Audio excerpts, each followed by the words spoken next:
За тебе како вработен, како и за твоите месечни примања и уплатени придоноси, е одговорен твојот работодавец. Тој на твојата банкарска сметка ја уплаќа твојата месечна плата, но тој уплаќа и дополнителни средства кои ти не ги гледаш. Дел од нив се за задолжително пензиско осигурување. Тие припаѓаат на така наречен пензиски систем, кој може да го поделиме во 3 столба. Прв столб – државниот фонд на ПИОМ. Втор столб – задолжително капитално финансирано пензиско осигурување.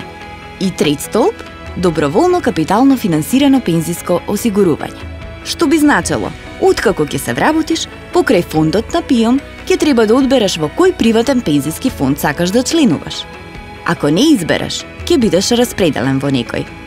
Таа распределба ја прави фондот на ПИОМ во соработка со агенцијата МАПАС.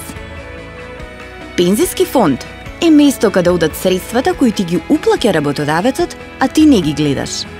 6% од твојата бруто плата одат во твојот задолжителен пензиски фонд и можеш да си ги наречеш заштеда, но не може да ги користиш пред да станеш пензионер. 12% од твојата бруто плата оди во фондот на ПИО. Значи, овие пари се само за твојата пензија. Парите не можеш да ги користиш до пензија, но можеш да се потрудиш да бидат што е можно поголеми кога ќе им дојде време за трошење. Компанијата во која работиш или ти самиот можеш секој месец да си уплаќаш дополнителни средства, кои кога ќе бидеш пензионер, ќе можеш да ги повлечеш наеднаш или да ти се исплаќаат како дополнителен месечен пензиски прилив. Тоа се вика доброволно пензиско осигурување.